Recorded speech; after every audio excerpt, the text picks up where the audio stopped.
The new Manchester United terrifies me. Very amass. Lovely pass to find Xerxes. Xerxes with a great touch. Joshua Xerxes with a wonderful piece of skill. Something happened against Atlético Madrid that most people completely missed. Yes, Manchester United won 2-1, but the scoreline isn't what should have rival fans worried. Manchester United were all over Atlético Madrid. Manchester United were the better team. Manchester United were playing some beautiful, sensational football. Against Diego Simeone's Atlético Madrid, Michael Carrick gave us the first real glimpse of the football he's been trying to build. A midfield that controls games instead of chasing them. A relentless high press that forces mistakes high up the pitch. I loved how we pressed. I love how we won the ball back. I liked how we dominated possession. And a 19-year-old academy wonder kid who played with a level of composure that simply shouldn't exist at his age. This wasn't just another preseason win. It looked like the beginning of a completely different Manchester United. We're on the ball more. We look to be holding more controlling games. And we just look like a better outfit. By the end of this video, you'll understand why Carrick's new United could become one of the most dangerous teams in the Premier League. Chelsea sold United a player they might regret losing within a year. I'm looking at Santos and I'm thinking, Chelsea gave us him. Chelsea gave us him, and Christopher Vivell and his recruitment team might be looking pretty smart for Santos. I'm just going to say I'm very happy we got him. Andre Santos, 22 years old, cost United £48 million, and against Atletico, he looked like exactly the player they thought they were signing. He split Atletico's midfield with line-breaking passes over and over. Not just one lucky ball forward, but a repeated pattern of finding gaps between the lines and punishing them instantly. Very early on, he played this pass and it split Atletico's midfield open. Every single preseason game, we've seen Santos play a pass that has split the defense open or the opposition's lines open. That's the part that gets missed when people talk about progressive passes. It's not about hitting one great ball, it's about doing it again and again until the opposition can't set their shape. What surprised people more was his defense. Santos read the game better than you'd expect from someone his age, timing his tackles well and rarely diving into challenges he couldn't win. He picked his moments, stayed patient, and broke up Atletico attacks before they built any speed.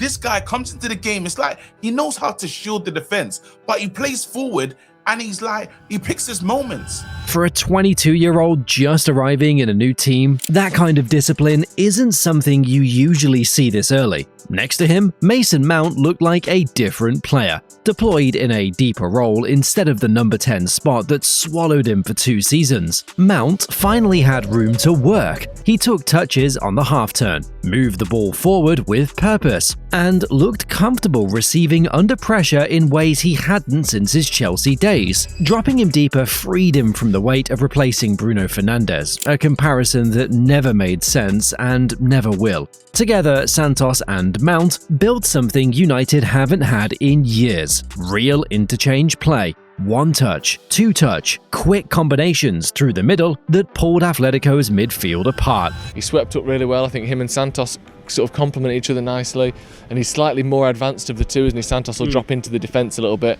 Mount's the one kind of... It wasn't forced, it looked natural, like two players who already understand each other's timing without needing to think about it. And here's the detail that matters most. This wasn't a one-off. That partnership has shown up in every single preseason game so far, not just the toughest test against Atletico. Mason Mount was probably the man of the match there today.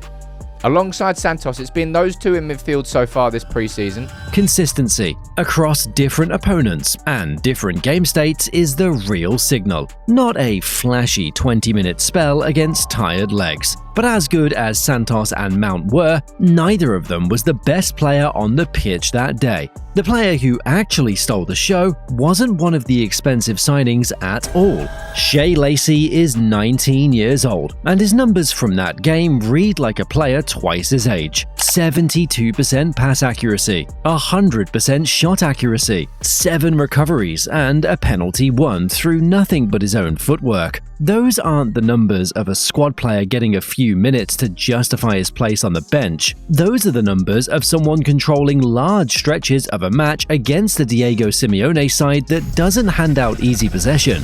The penalty is worth breaking down on its own.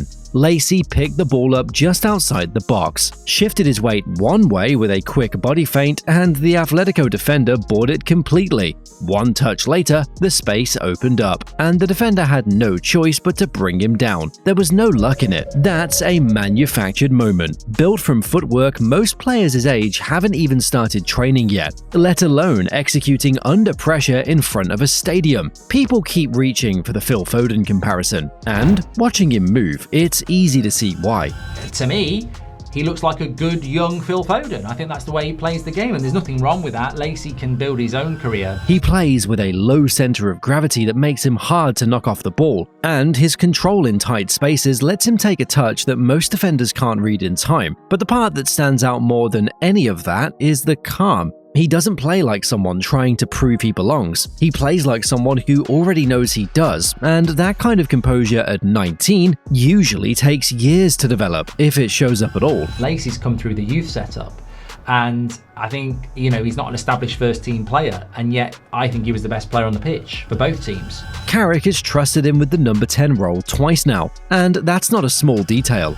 2 games now where Carrick has trusted him with starting in the number 10 role, the sort of key playmaker role. Not out on the wing and see what you can do. No, you're going to be the man that links our midfield to our attack. That position has swallowed academy players before him. Jack Fletcher struggled there. Mason Mount struggled there too, before dropping into a deeper role fixed most of his problems. But the analytical angle that I probably undercooked a little bit yesterday was that Mount did look good deeper.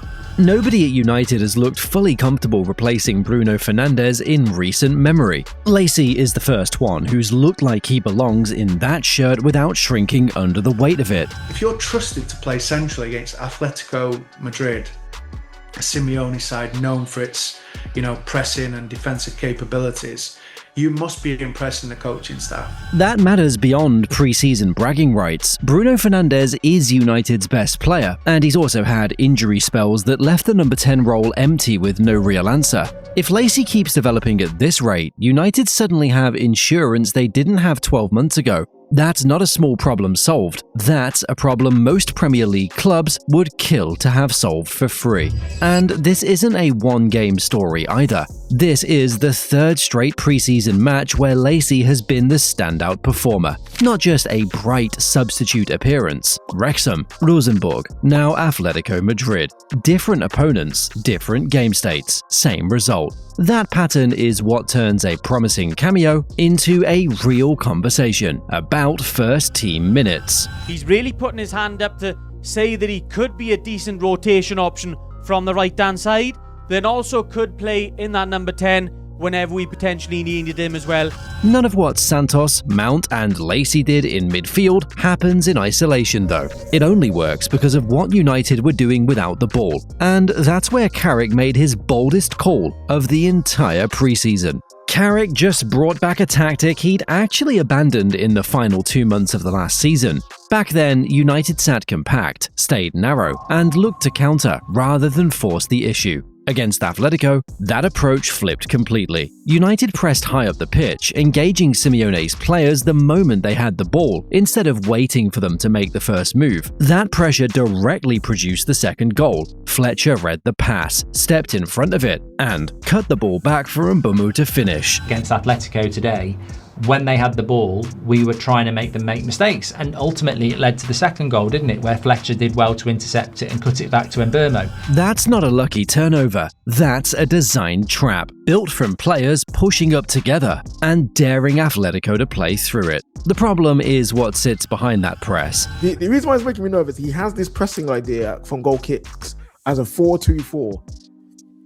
It is so high, it's so aggressive. Harry Maguire and Luke Shaw make up a big part of that back line, and neither one offers the recovery speed to cover ground if the press gets bypassed. press high enough and you're one long ball away from exposing space that your centre-back simply can't run into fast enough to close down. Liverpool ran into this exact tension under Klopp for years. Suffocating teams high up the pitch works brilliantly, right up until the opposition finds the gap in behind, and at that point you need real pace to clean up the mess. Klopp had that pace on tap. Right now, it's fair to ask whether Carrick does. Atletico's side that day wasn't at full strength, and that context matters. This is pre-season, not November away at a team built to punish exactly this kind of gamble. But it is still just a pre-season friendly. It's one of them, innit? Winning is a habit. You don't win the league in pre-season. You don't really lose the league in pre-season unless you get a ton of injuries. Nobody United has faced yet has the pace or the physicality to test what happens when the press gets broken. The plan itself is bold, and it's clearly a signal of what Carrick wants this team to become. But now that he's had the time, now he's got the freedom as the full-time head coach of Manchester United, you're starting to see the more of the ideas.